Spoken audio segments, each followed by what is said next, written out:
This episode of the podcast is brought to you by Bear Boat Alaska. Up your DIY hunting game with one of their 37-foot adventure yachts.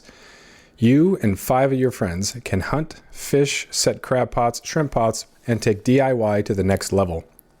Bear Boat Alaska is locally owned by a Ketchikan resident who lives here year-round. Call Larry at 907-617-4542 or go to bearboatalaska.com. That's B-A-R-E boatalaska.com and tell Larry you heard about it on this podcast. All right, welcome back to the podcast. Have former student, graduate of Ketchikan High School in 2018, Kody Malouf. Thanks for being on here, man. Thanks for having me.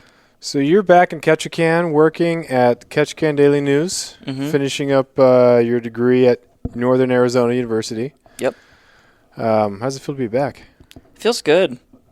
Feels good. Glad I'm not doing the same old thing, you know. Felt like I was getting a little bit of a routine there where I would go to school, do school, and then come back every summer and then just work on the dock, do tour sales. And I love working for my family, you know, like really love it. And I'm really good at it too, especially with the sales and that kind of thing. But wanted to do something more career-oriented, and Scott Boland was lucky enough to give me a chance at KDN. Yeah.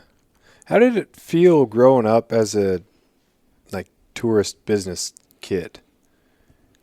You definitely get a little bit of a different perspective as far as a lot of my friends would be like, they all complain about the tourists, you know, and they say like, oh, you know, I hate the traffic downtown, and oh, the tourists are so stupid and blah, blah, blah. And I'm like, guys, you don't realize a lot of stuff you see around town is because of them. Yeah. Yeah, you definitely can't have it both ways. It was really nice 2020 that summer to have downtown nice, sunny, beautiful, warm, all to ourselves. But it was devastating, you know, economically. You just can't have it both ways. You have to have something economically in order to have businesses, to have nice things. All the things that we enjoy here in Ketchikan comes at some sort of price. And it's been mining before, it's been fishing before, it's been forestry before, and now it's tourism. It's just kind of the way it is. When did you start off with the family business? Well, I guess maybe we should say duck tours. Right, yes. And that started, when did that actually start? That was started in 2001. Okay. Was when we got the first one named after yours truly. Oh, you were the first one? I was the first one. Oh, there you go. I just saw that yesterday. Is that the exact same one, or is it a new one with a new paint job? It's the same one, but it has a different paint job than what it originally had. That's the OG. Okay, so how was that growing up? It was a lot of fun. Really, makes you feel kind of like a part of some... Oh, I lost some audio there. Yeah. Yeah, so I had technical difficulty for a second there. So how was it growing up, to re-ask the question there, how was it growing up in the tourism industry as a kid? It was a lot of fun. Like I was saying, it makes you kind of feel like a part of something, I guess. Definitely just gives you a fun thing to do all summer. And definitely instills the values of hard work and working for what you do early. You're just working for everything you have early in life. But it's a lot of fun just because not every kid, I guess. I mean, when I first started doing it, in any capacity, you know, my mom would bring me down to the dock, me and my brothers, when we were young, like 7, 8 years old, and just use us as props basically, and just sit us on a stool or something in front of the sales booth and get, you know, just... They're like, oh, just say something. Just tell people to ride your duck. You know, nice. Just anything like that. And then it snowballed from there into getting people to, just trying to sell as many tours as possible.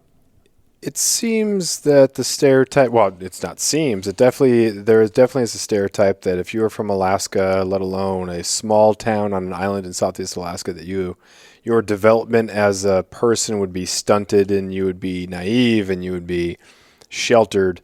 But after growing up on Prince of Wales and now teaching here this is my 8th year, I think, I've maintained that a lot of the Ketchikan kids are more prepared potentially for the real world than some of the kids that maybe live down south. So what did you experience when you left Ketchikan to go out into the real world? I know that their first college choice didn't really work out, but as far as just I'm a 18-year-old out in the world, how prepared did you feel you were? I felt just about as prepared as every other 18-year-old that I met, or any other person at school that I met. At either school, you mentioned I did a first semester at Seattle U and then transferred to NAU after that. But I don't know, I didn't feel any less prepared than any other kid that I met from anywhere else in the country. And it's funny you say like that, you have the perspective of some kids maybe aren't as prepared. They come from Alaska, but people didn't even think I was from Alaska. Like, people don't even realize, like I had people like, oh, are you from California? You look like you're from California. Like, I'm definitely not. Yeah. Yeah, it's interesting. It's like, what did you expect an Alaskan to look like? I think I probably looked like an Alaskan when I was down at Arizona because I was just so pale. And then I wore, a fleece vest. I don't know why. It was super hot. So, like, style-wise, you didn't really fit in necessarily. But as far as, I'm a human being. I know stuff. And I think maybe because we're so used to stereotypes, when we get out in the world, we might be less likely to stereotype other people because we know the falsehoods that come with stereotypes. What was one of the biggest, and I guess, comforts of being out and exciting things that happened that made you think, oh, I can handle this. I'm excited to be out, and I'm not back in Ketchikan doing 13th grade? Just when you start meeting people, really just when you start meeting people just in the dorms, like first day, moving day, it's like, wow, this is the next step. This is basically restarting high school all over again, but now we're all adults, or adults, air quotes, around adult. But, yeah, you definitely learn to use the whole Alaska thing to your advantage, too. That's what the smart ones do, is right when you first meet someone, hey, I'm Kody, I'm from Alaska. No way. You're from Alaska? You're just instantly, like, that much cooler. Yeah. And they are now cooler because they have an Alaskan friend that they can tell people about. Exactly. Yeah. It's a really, really fun thing to be able to tell stories about and then dispel some of those stereotypes. Did you feel that you really held on to the Alaska identity, or did you kind of, adjust to the real world and then not care quite as much? I know when I was in Arizona, I was the Alaska kid, but then after a while, I was just an ordinary University of Arizona type kid, and I didn't really, I wasn't always talking about fishing, or I wasn't always talking about hiking or hunting or anything like that. I was just kind of doing what Arizona kids did. Did you find that you kind of assimilated into regular life? Yeah, definitely after a little while. You always kind of hold onto that identity, of course, and it always is a part of you. Like when I first moved in at Seattle U my first semester, I brought this big deer mount that I got out of the garage sale. I didn't even shoot it. No, perfect, even better. Just some random mount, and I brought it on the plane all the way. And then we were moving in with my parents at Seattle U, and you have your big, cart with all your stuff in it, and all my bags, and then just this deer head poking out the side. Nice. So that was a cool addition to the dorm. How was that received? Mixed reception. My roommate was from Juneau, so perfect. He was right on board. He loved it. He thought it was hilarious. But you have, girls come in the dorm, and they're like, they just see a deer head hanging on the wall, and some girl, would go like, is that a moose? Like, the questions. Whoa. And so, yeah, I would say, especially early in the college experience, maybe holding on to it a little too much, perhaps, and maybe, trying to use that to get ahead a little bit, maybe. But, yeah, once you really just get into the groove of, okay, I'm just another fish in the sea of college kids, then it really just goes away, and you don't even think about it. You really find out who you are, because there's no preconceived notions, there's no perceptions, unless you happen to know somebody. You're just there by yourself, and it's, okay, what's real? No, there's no expectations. I'm not Jeff Lund, the basketball player. I'm not Jeff Lund, Mr. Lund's son. You are just ordinary person. Was that pretty freeing that you weren't Kody Malouf from Duck Tours, and you weren't Kody Malouf football player, you weren't, any of that sort of thing? Was it freeing to be who you wanted to be? Yeah, absolutely. Like, yeah, because you grow up, especially in the small town atmosphere of Ketchikan, you become very well known for certain things. Some may be better than others, right? Oh, yeah. Yeah. For better or worse, everyone knows you, and basically everything that you've done, everything that you have said. And I never had a problem with that. I kind of always embraced that throughout middle school, high school, all of that. But there's definitely something to be said about going to a place where nobody knows you. You could literally be whoever you want. Like, my dad could have been the governor of Alaska, you know what I mean? Yeah. Like, so you can really just almost reinvent yourself if you choose to do so. Yeah. As far as career paths go, you've kind of taken to journalism, and we've had some talks about what you want to do with the journalism, and you've written a whole bunch of stuff for the newspaper there. It's the Lumberjack. The right? Lumberjack. A lot of sports profiles, features, recaps, stuff like that, which has been cool. But that's not necessarily where you want to go. So what kind of is the goal? And then how are these other steps kind of helping you to get to that? Well, I would say the end goal is to A, write and produce movies, or B, write about other people that produce and write movies. There you go. Very invested, very engaged in the whole idea of film as an art form, cinema, all that kind of stuff. But I really just want to be able to write for a living. And I would have no problem being a sports journalist for a living, being anything like that. But that's not really where my heart lies. Mm-hmm. That's such a tough thing. Like anywhere. I happened to find out that I like teaching early. It was the first job that I got out of college, and I thought, well, I guess I'll do this. Ended up really liking it. But there's a lot of different steps that you have to take in some of these other careers that sometimes they seem like side steps or back steps. Is there anything that you've experienced that's been kind of a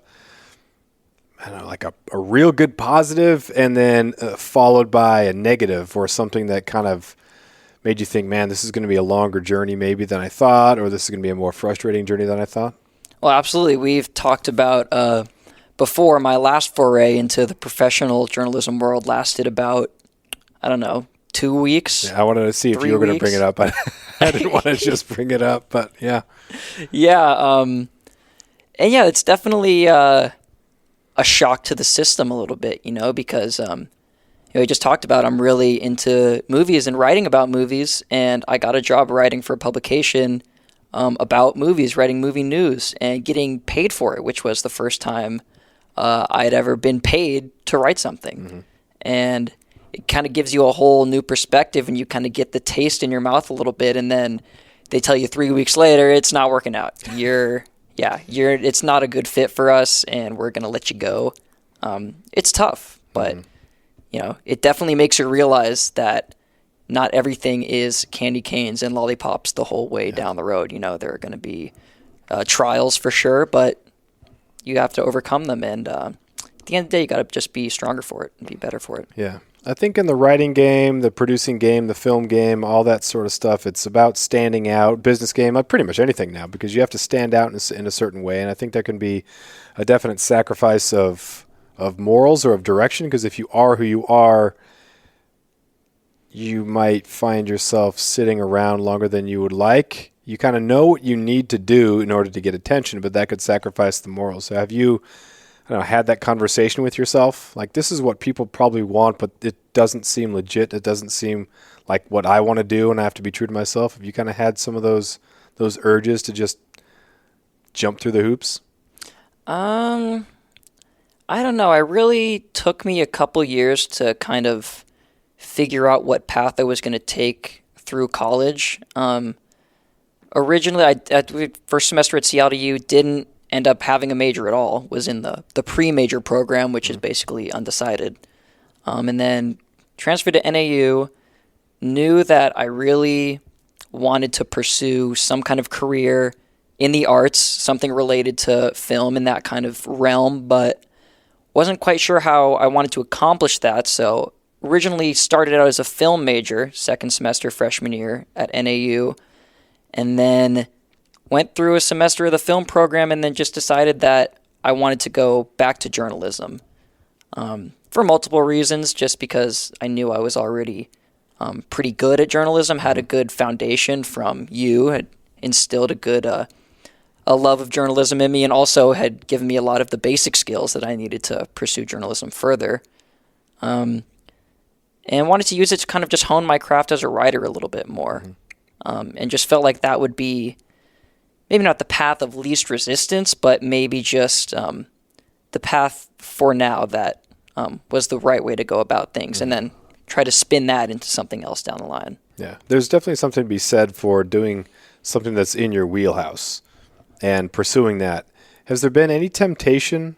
'Cause I know some people, they have this safety net, this safety plan. There's the family business that's there, and I can just go back and I can just do that. Do you find yourself ever contemplating that? Is it, well, maybe I'll come back and do this, or I want to pursue this, and I would never think about doing the family business thing? Or have you thought about the family business? It's definitely a conversation I've had with myself and with my brothers, and we talked about it. There was a period for maybe about a year there or so where I was thinking, you know what, I think I'm just going to come back to Ketchikan, and I'm going to be the one to take over the family business, because AJ's not going to do it, Max is not going to do it, someone's got to do it. It's got to be me. And then after a little while, after maybe a year of, or maybe 6 months of whatever, thinking that that's going to be the plan, then you really start to think, do I really want to do that, or do I just feel like I should be doing that, or is that maybe the safest option? Because like you said, it's something that's always there, and if I was serious about that, and if I really did want to do that, then I probably could. But at the end of the day, you really just, like you said, do what you're good at. Do what you're good at, and don't apologize for it, and just, pursue that. Have you kind of looked at Ketchikan differently? Have the angles changed? When you're in high school, it's the high school experience, and you're fundraising, and you're playing sports, and you're taking classes, and you're aiming towards graduation. But now with kind of an entrepreneurial outlook on things, and now you have some momentum professionally, do you look back at Ketchikan and look at other opportunities going forward and think, well, there's this business, but there's also maybe a possibility for this? And so if you do end up coming back to Ketchikan, might not be in the family business sort of realm, would you look at an entrepreneurial type thing? Because your dad's a commercial diver, but then also duck tours. Like, do you feel that, or would you be surprised if 5-10 years down the road, you're back here, writing from here / owning the business or something else? I don't know. I mean, me now, thinking about what I kind of want to do, maybe that would be a little surprising to me, but you never know what's going to happen. Just over the past 4 or so years of college, I've gone through so many different mind states of, well, I'm going to do this, I'm going to do that. And then second guessing and and just second guessing yourself again of what am I actually going to do? So maybe I would be a little surprising to know 10 years down the line of maybe if that was going to happen. But at the end of the day, as long as I'm doing something that makes me happy, that's really what I'm in search of. The great thing about college is it does provide that 4-year incubation period for ideas, and you can try different things. And so someone who doesn't really know what they want to do necessarily, you can pivot so much within that block of time. You don't have to just choose right now what you're going to do. Or, a gap year is great for some kids. It's exactly what they need. For whatever reason. And other times that, well, I don't really know what I'm going to do. I'm going to take a year off, and then it becomes 2 and then 3. And so all of a sudden you are in more, you have to make these decisions. You have to figure out something that's going to work. You don't have that time to kind of shift and move. And college is fairly cost prohibitive depending on where you go. But that's such an important thing to kind of figure out those sort of things. I don't know where else or how else you'd be able to figure that out. I was weary of the gap year. I think it's tempting, but it's very tempting, especially for an 18-year-old kid that has been doing school for the past 15 years of his life. Maybe not quite that long, but you see what I mean. But hyperbole. But especially for a kid like that who's just about to graduate high school and just wants to be done with school, a gap year can easily turn into a lot longer than a year. Yeah. When you're 18, 19 years old, you're making, 15 to 20 bucks an hour. That seems like a lot, but then you start thinking about, okay, well, what are my benefits? Is this a job or is this a career? And your benefits and your retirement is kind of the indicator that this is a job, not a career.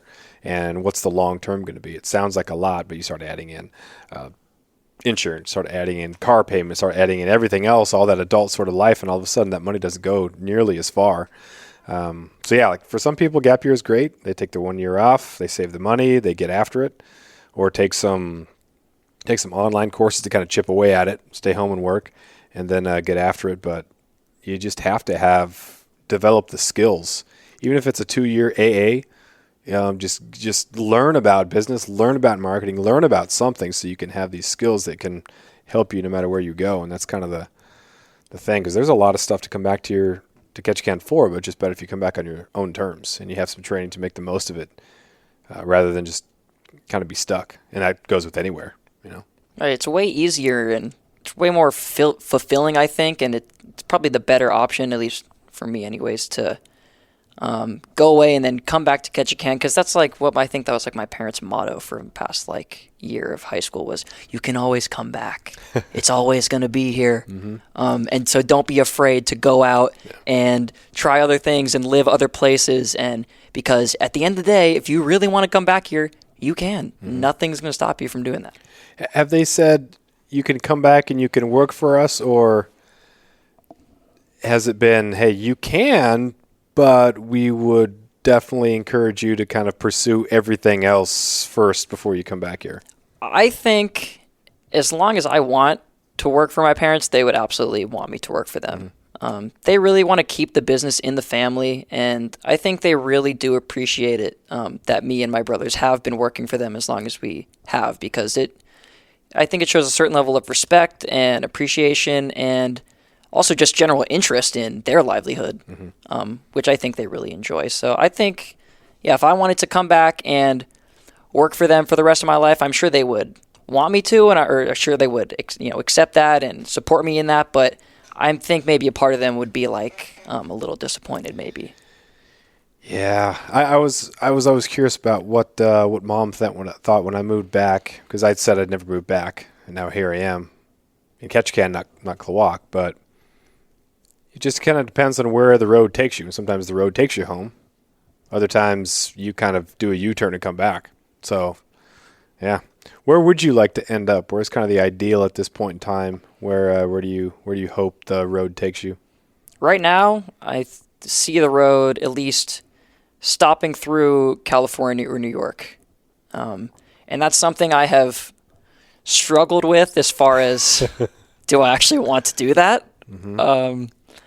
But that's where I think the road's going to take me based on what I want to do right now. That's where I think the road is maybe not going to end there, but going to take at least an extended detour. Yeah. It's nice to see what that really is. I lived in California for 10 years, and, not LA sort of hub of entertainment industry, California, but it was still California. So you get a better, more authentic picture of what things are, and you can find the good in that, and there's the bad is just what you thought it was. But it's nice to experience that. So if you do end up somewhere else, you know for sure that you didn't miss out, or you didn't pursue that. But yeah, I think it's interesting to see what those experiences bring out of you. Obviously Rudy's having a good time. Adrian just got a job with Netflix doing some computer design something. So Adrian Ronquillo? Oh, yeah. Okay. So, it's kind of cool to see that, but it's a different world. It's completely different. It is a different world. It's cool to see. I got a little bit of that when covering the NCAA tournament when I was in college, and just seeing, the press row and all that. It was a lot of fun. It was pretty cool looking at, but then you start looking at people who've been in the industry 30, 40 years, those old writers who are just excellent writers, and just seeing what it is now with the entertainment and how do you stand out, and you're, Stephen A. Skip Bayless sort of just say ridiculous things just to get, it's all about the attention rather than the substance necessarily. And I think that rubs off in the wrong way. Oh, I've seen it firsthand. yeah. And that's the thing. Like, you know what you could probably do to get more people to notice, but that might not be a good long term or very fulfilling. And I think that was the high school mentality a little bit, was notice me. Yeah. I will do this so you will notice me. Yeah. For better or worse. And I would think say that's that everybody. got toned down a little bit Yeah. in college, yeah. Yeah. I think that's to a degree, everybody. You want to be noticed for something. And sometimes it's good, sometimes it's bad, sometimes it's just, I don't know. But After years of fine print contracts and getting ripped off by big wireless providers, if we've learned anything, it's that there's always a catch. So when I first heard that Mint Mobile offers premium wireless starting at just $15 a month, I thought, what's the catch? But after talking to them and using their service, it all made sense. There isn't one. Mint Mobile's secret sauce is that they're the first company to sell wireless service online only. They cut out the cost of retail stores and pass those sweet savings directly to you. For anyone who hates their phone bill, Mint Mobile offers premium wireless for just $15 a month. I was hesitant about having to get a new phone and a new phone number, but with Mint, you can use your own phone with any Mint Mobile plan and keep your same phone and your same phone number along with all of your existing contacts. Mint Mobile gives you the best rate whether you're buying for one or for a family, and at Mint, families start at 2 lines. All plans come with unlimited talk and text plus high-speed data delivered on the nation's largest 5G network. Switch to Mint Mobile and get premium wireless service starting at just $15 a month. To get your new wireless plan for just $15 a month and to get the plan shipped to your door for free, go to mintmobile.com/waypoint. That is mintmobile.com/waypoint. Cut your wireless bill to $15 a month at mintmobile.com/waypoint. yeah, the Alaska angles is pretty cool. What do you think about like the advertising of Alaska and where that's going to take Ketchikan? I was just having a conversation with my wife about Prince of Wales and how media has been over there, the journalists, magazine, content makers, videos, Newberg and Steve Ranella. And so it's definitely on the map, and the roads between the towns are paved. There's so much more traffic over there. The population hasn't necessarily boomed, but there's a lot more traffic there. Do you think about what Ketchikan is going to look like and what role the advertising of is going to do? Like, do you envision, whether or not you're here or not, like a day where Gravina is a whole bunch of commercial businesses down there, and Harriet Hunt is just a lake that has the other stuff around it and other experiences and more zip lines and stuff? Do you think about what the commercialization of Ketchikan is going to turn it into? Yeah, I mean, I definitely think that there is room for expansion.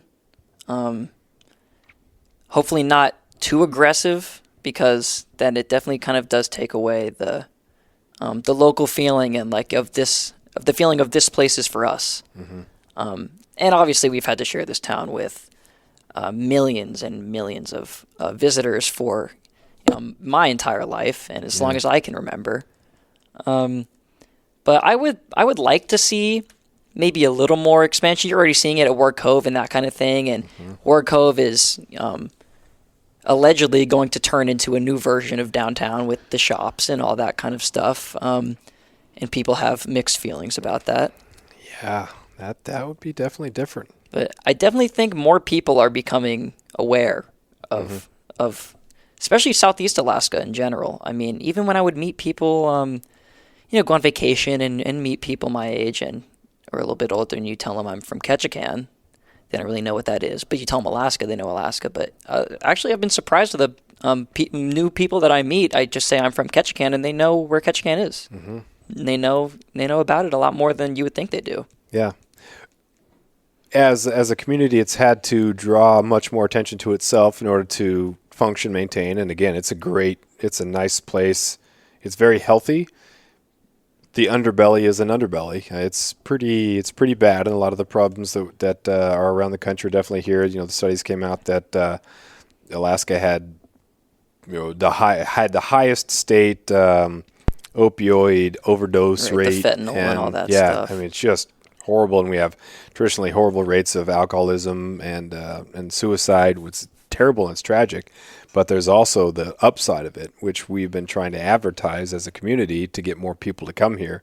But then it does ultimately come at a cost. So as an individual, we have what we get attention to, and then what might be the cost if we draw too much attention to it. And with the communities, I've been thinking about that, and it's in a nice sweet spot right now, but I wonder 10, 15 years what it's going to be like.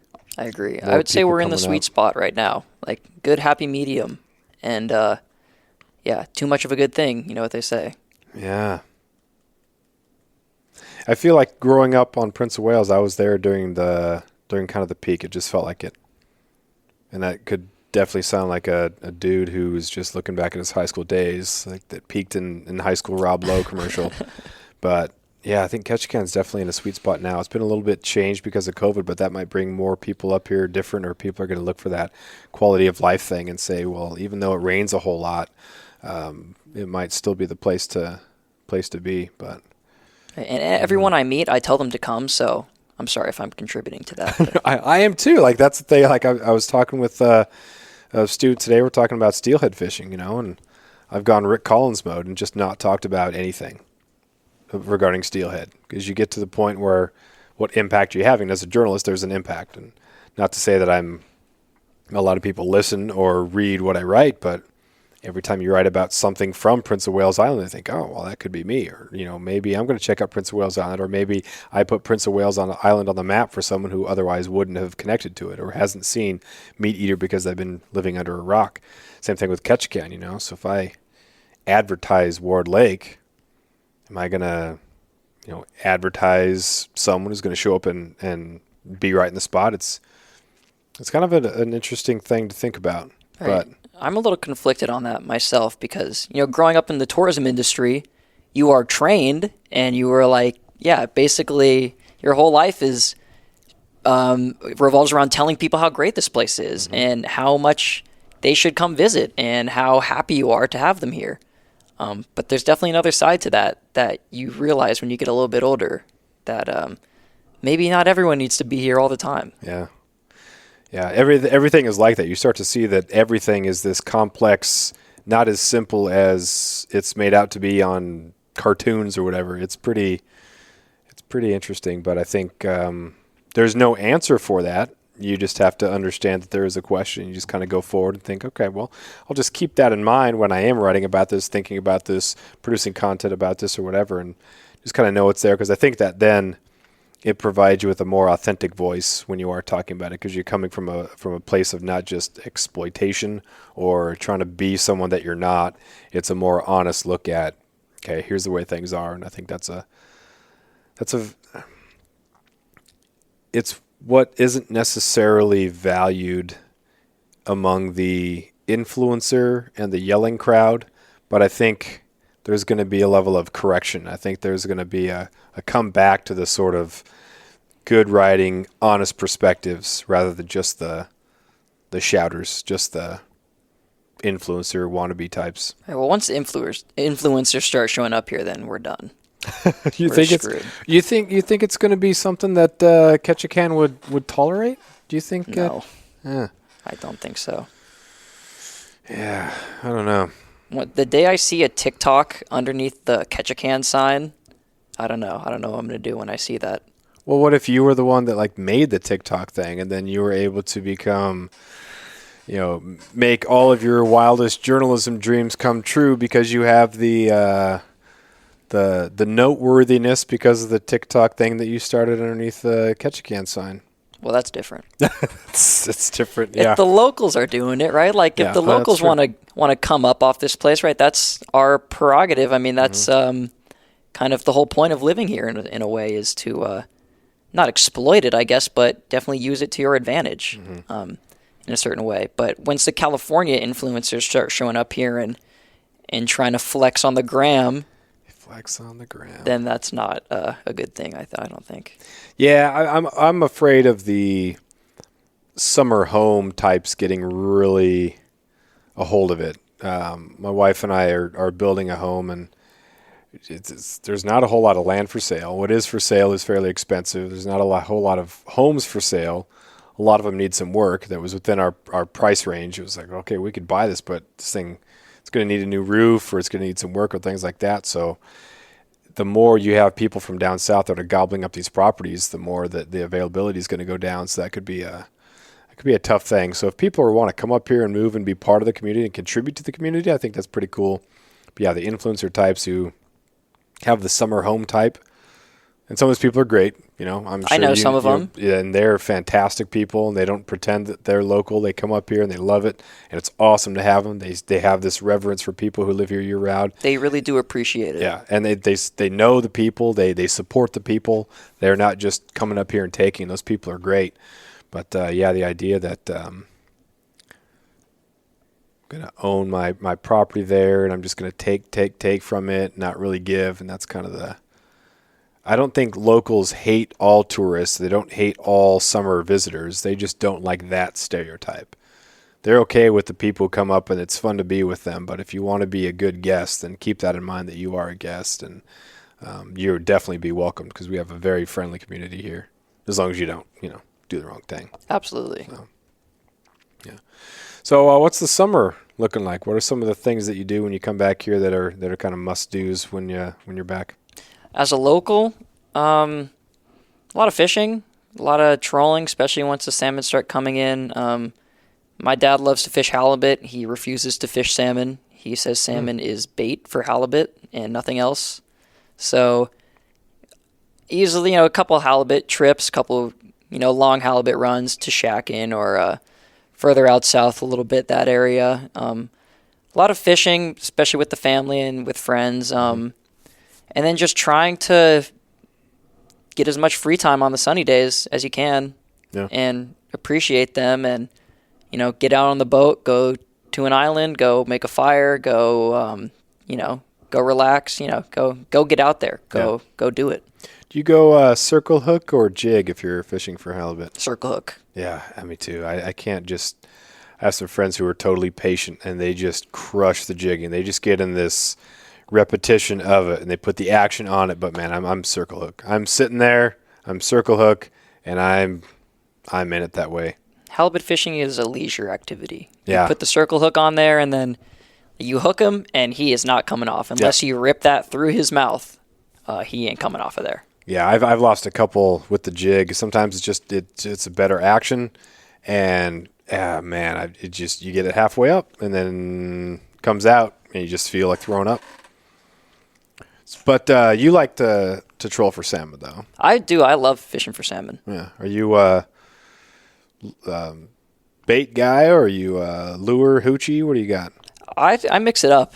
Some doesn't work. I do something else. I'm still terrible at the whole herring. We're gonna, put it up. We're gonna put it on the hook, and we're gonna like make it spin all real nice, and the whole fish. I suck at that. I can't do it. So I'll go strip or cut plug. Or just like a strip off the herring, put that on the hoochie, and then throw the hoochie out. Sometimes, the commercial guys, they don't even mess with bait at all. The trollers, they just go straight hoochie. So I know that works, but I don't trust myself enough. I feel like you have to have something on there. It seems like Ketchikan is a lot more into a lot of those very small detail things. Over on Prince of Wales, it's just a cut plug. Everyone does cut plugs. Some people do hoochies and whatnot, but for the most part, it's just cut plugs. Super easy. You know what I've actually gotten into the past couple of years is those Brad's jigs. I know it's like a big rookie. That's a rookie thing, but you know what I'm talking about? I don't. It's a plastic cut plug, and it's like, has like a pattern on it, and then there's a little like rubber band on the back of it, and it flips up, and there's a little like door, and then you put your strip of herring in there for scent, and you close it back up, and then it has the mooching rig coming off the back of it, and it gives you really nice spin, and that's been the most successful for me.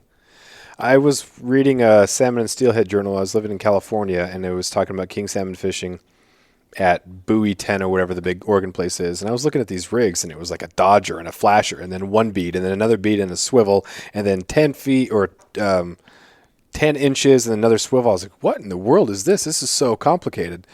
the mooching rig over on Prince of Wales is just so easy. It's just a matter of the angle. Make sure you cut the herring at an angle. But yeah, I think some of it it's kind of fun, and it's kind of fun to figure out what works best for you. And it might not work best. It might just be one of those things where you use it more than anything else, so that's why it works best. But it is fun to kind of figure something out and think, oh yeah, I got my depth to troll at. I've got my rig. I've got all this stuff, the tide that I want, all that sort of stuff. It's pretty fun to have enough time to be able to figure that out. Yeah, that's what summer is, man. And I get crap from some of my friends for like the way I want to do it, But then when you catch a fish at the end of the day, it's like, yeah, well, I showed you. There you go. Yeah. What about some of the spots for camping and outdoorsing and stuff? Do you find that there's been more people at some of those areas? I know, some of the local spots just get hammered with people or with tourists or whatnot, and you don't really necessarily get the solitude you're looking for. Do you find that some of the favorite spots are getting hit a little harder for the camping? Maybe not some of my personal favorite spots, but definitely some of, I think, the more popular spots, especially on Revilla, as far as like Three Seas and Last Chance, like the campgrounds out there, and the whole Ward Lake area definitely, it gets a lot of traffic, and same thing with like Settlers Cove and a lot of the beaches, Refuge Cove and that kind of area, but not really. I have noticed actually Coast Guard, because Coast Guard is one of the places I actually do like to camp on the island, because you kind of feel like you're out of the way a little bit. You have to hike down the trail, and sometimes you get down the trail and there's already a couple tents down there, which is not the ideal scenario. But easy way to avoid that is just go to another island. Yeah. What about some of those other areas? I know when you were in high school, Gravina was just like word was just getting out that Gravina was a phenomenal place to hunt, and now it's an absolute madhouse. It is just psycho how many people are over there. You used to be able to try to hit that first ferry and get over there, and you'd be the first one out the road. But now you go out there, and there's 2 or 3 people already camped. Right. There are people taking off work on Tuesdays and Wednesdays because the theory is that it's going to be all pushed around during the weekend, and then things are going to start to settle back down Tuesday, Wednesday, and those are the only days you can see a deer. And then some of the beaches or some of the around here, when you do go to other places to camp, have you found that that those places are getting more crowded too? Maybe a little bit. I don't know. I haven't been back for a little while, so I'm maybe not the best source as far as relevance of I'll ask you at the end of the summer. Yeah, maybe ask me at the end of the summer that I might be able to give you a better answer. There's an interesting thing because sometimes it's fun when you get a bunch of people together or you happen to go out and you happen to see someone. And there's a very friendly vibe in certain areas. If you're over on Gravina, it's every person for themselves and how dare you get to my spot, or I'm upset, can be same thing on the road system. But it seems like when you get out into a different cove and you happen to be near, it seems like people are a lot more friendly. I don't know what it is, but it just seems like, hey, you're having a good time. I'm having a good time. Hey, here's some firewood. Here's some more propane. Here's some whatever you need. Hey, we're going to work together. And it's it's interesting. The further you get from town, if you happen to see someone, there's a good chance that person is going to be very helpful and very friendly. That's a great observation. Like, totally. Like, I'm like a friendly guy no matter where I go. Like, I was at Grassy Point the other day trying to get a steelhead, and there was these 2 guys out there from Anchorage, and I was chatting it up with them, just being nice, just being friendly, talking to them.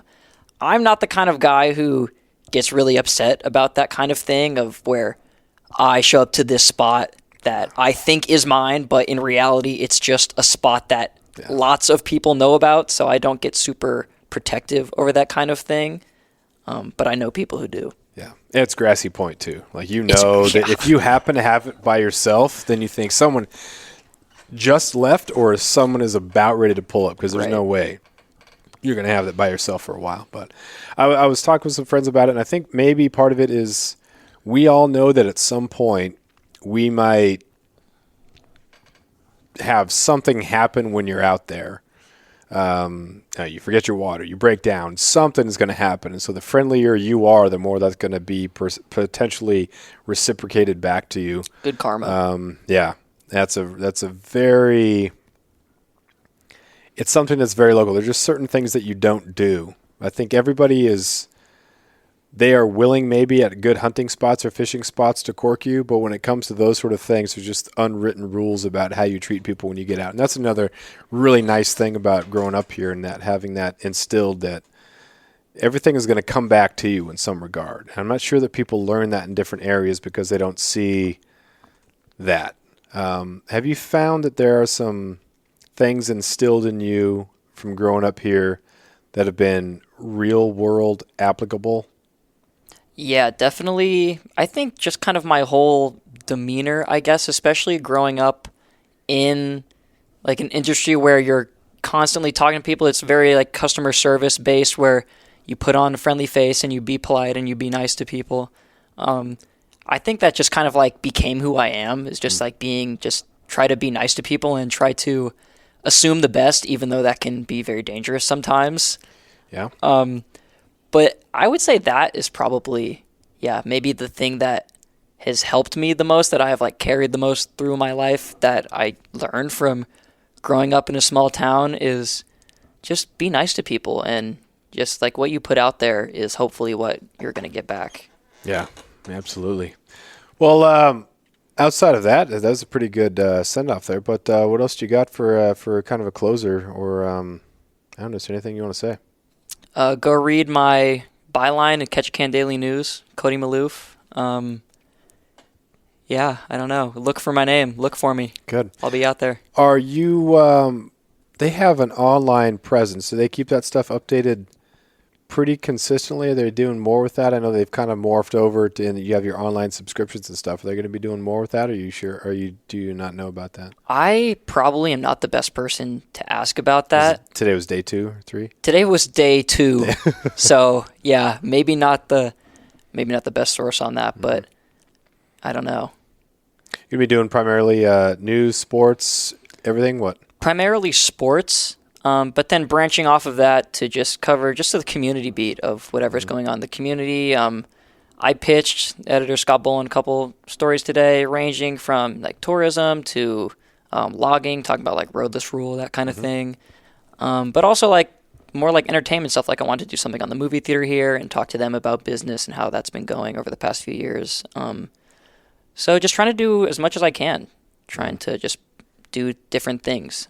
Because in college, I really just do mainly football, basketball, and like movies and that kind of stuff. So looking forward to branching out a little bit more. Yeah, that'll be a really good angle, because Ketchikan Daily News, or a lot of small communities, they happen to have journalist positions open, and so it happens to be the newspaper that is open for someone from down south who is, ethically, journalistically, all that sort of stuff is definitely fine, good, qualified, excellent writers.